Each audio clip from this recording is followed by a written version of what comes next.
always looking for ways to add value. I think a lot of people take a shorter focus toward what can I do that's going to make me money tomorrow, or make me money next week, or help me change the world next week. And if you're taking more of a long play, it is, how can I change the world 5 years from now? How can I change an industry 5 years from now? Produced by Podcast Architects.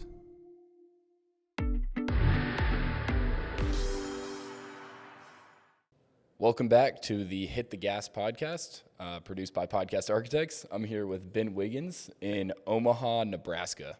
Ben, how are you doing today? Doing great, Cullen. How are you? Doing great. Yeah, it's a good day. It's beautiful outside, too. Sure is. Sure, it's beautiful outside, and this is a great hotel. Yeah. So we're just going to be asking some questions today that I'm curious about, and hopefully other people will find them intriguing as well. So just talking general success in life or business, what are some daily things that you do that you find like add the most value to your life? Yeah, that's a great question. I think just starting with basic building blocks, get enough sleep, and I mean, it's easy for me to sit here and say, you should sleep 8 hours a night. I don't sleep 8 hours a night, but I try to get to 7.25, 7.5. And I hit 8 when I can, which is honestly not very often. But to keep it over 7 is a big deal to me. The difference between 6.5 and 7 is noticeable. And so for each person to individually figure out where that boundary is for them and where they feel like, I'm starting to kind of lose energy, I'm starting to fade a little bit, like listen to your body in that respect. Proper nutrition, again, easy for me to sit here and say, like, you just, eat salads, like eat vegetables, eat fruits, eat protein, that kind of thing. But I find like it's hard for me to eat veggies, so I use a NutriBullet to make veggie smoothies, and I throw a banana in there and some Orgain protein powder. It tastes sweet. Like, I'll actually drink that, and that's how I get my broccoli and my kale and my carrots. And so, find a way, if you can, to make that appetizing for you. And then, exercise, that's an important one. And what kills people's ability and, implementation of, like, getting exercise and kind of just moving around into their lives is the little things. Like I carry around the same gym bag every single day, and after I'm done working out, I come home, I take a workout outfit on a laundry loop, and I throw it in, and I throw in a pair of shoes, and I don't have to think about, do I have socks? Because it's always right there with the loop, and I don't have to think about, what am I wearing to the gym tomorrow? I just grab the loop and throw it in the bag.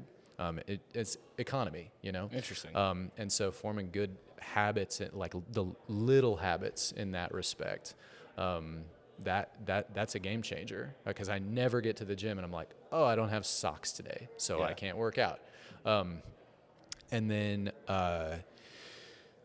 from there, in terms of, success, like everybody talks about reading, and I think it's, again, the little things there. So I'm not good at reading one book at a time. I get bored, I get stale with one book, so I read a bunch of books, and I don't need to say how many, because the point of this is not for me to impress anybody with, I'm reading 34 books at once. It's not 34.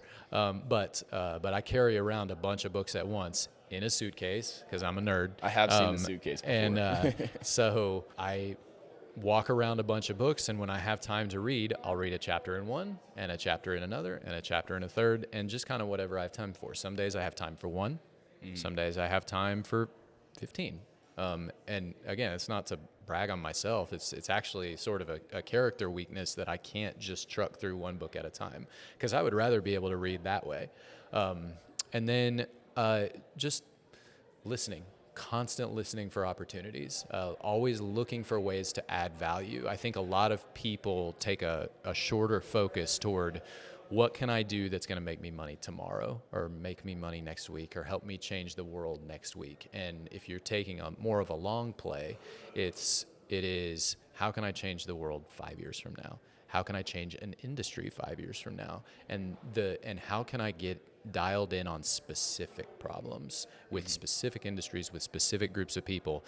Because where you really change the world, I think, is in groups of 5 people, 20 people, 100 people, not, and there are many compelling market needs that are being met 1 million people at a time. But if you're trying to think like what is an audience where I can add a tremendous amount of value, find 5 people who all have something in common, and then listen very carefully to them and figure out what's keeping them up at night, and don't try to monetize immediately. You know, Gary Vee, I think his one of his favorite phrases is whoever can hold their breath the longest wins.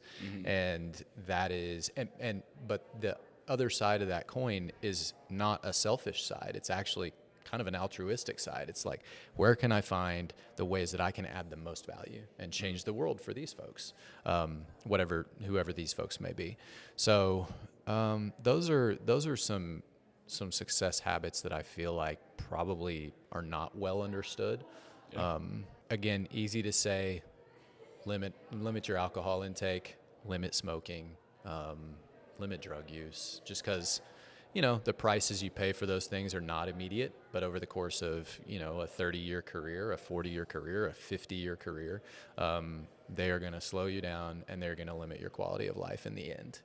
So it's not to say don't take a drink, but consider the difference between 2 and 5, and consider the difference between a nightcap that's half a beer versus a whole beer.